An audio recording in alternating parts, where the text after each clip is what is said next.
The next block for our Dementia lap pad is one that involves buttons and buttonholes. You want to use plastic buttons for this project, and you want them to be fairly large so that they are easy for the client to be using.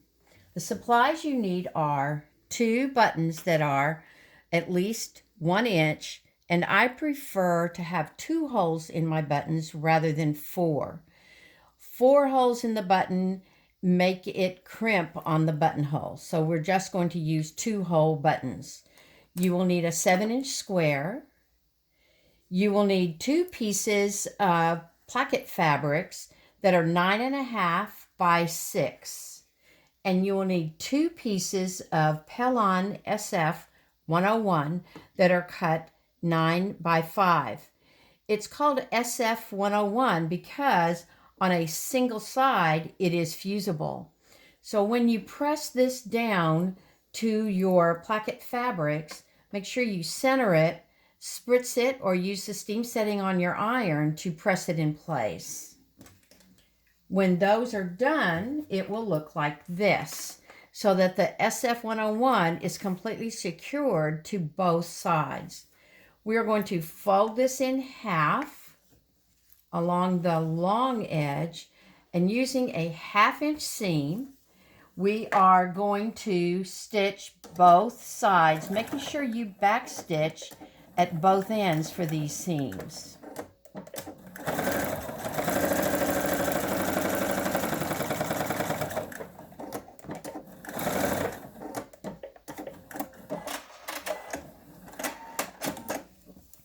And now I'll do the other side.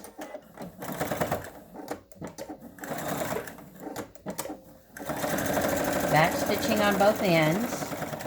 We're back stitching because we're going to be turning it, and when you turn it, it has a tendency to pull out stitches on both of the ends. Trim your threads, and then you want to clip the corners by cutting them off. This prevents you from having a lot of buildup in the corners and making it bulky and too hard to get a crisp edge on it. So we're going to turn it, and the tool that I am going to use to give a very crisp corner is called a purple fang. It's actually written on here, the purple fang with an A, and you can find it any place that carries sewing notions. It's a very inexpensive tool, but it certainly makes this job much easier. Take this to the ironing board and press all 3 sides so that it is completely flat. After you have pressed it, then you're going to want to stitch close to one edge and 2 inches away from the folded edge.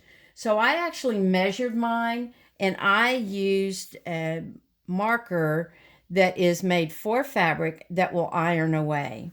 So we're going to stitch close to the edge. Again, back stitching. Both of these seams are going to be seen, and you do not want them to pull out.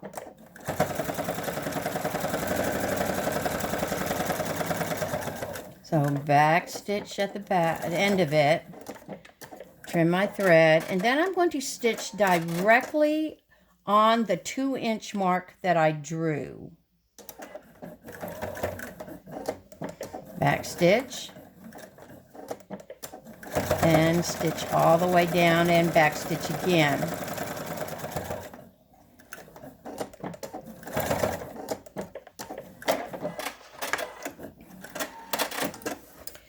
Clip your threads.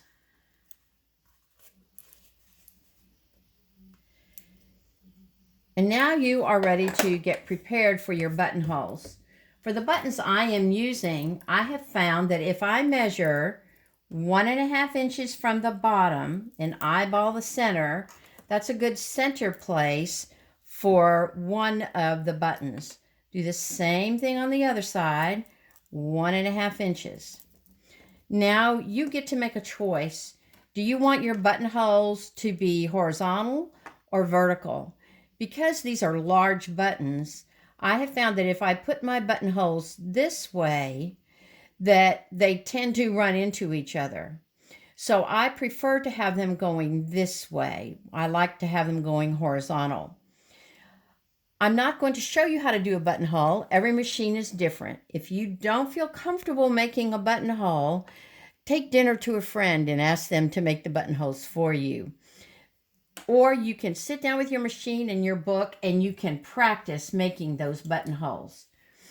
I have found that on my machine, a setting of 33 millimeters for the size gives me plenty of length for both the width and the height of my button. You do need to allow for both. To open up the buttonhole, you want to use a seam ripper and a pin. The pin is going to keep your seam ripper from going too far and cutting these stitches that lock it at the end.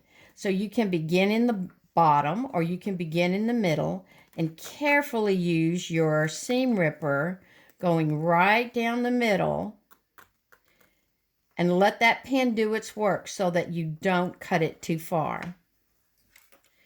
Do both of your buttonholes. This is what mine look like. And then you need your 7-inch square of fabric. You are going to take the buttonhole placket and put it on one side. You're going to take a placket that has the 2 top stitching seams and you're going to place it on the other side and you're going to stitch 1/4 inch away from the edge. It is not necessary to backstitch this seam because it will be locked in place when you do your 1/2 inch seam that secures it to the next block. One more 1/4 inch seam. Trim. Clip your threads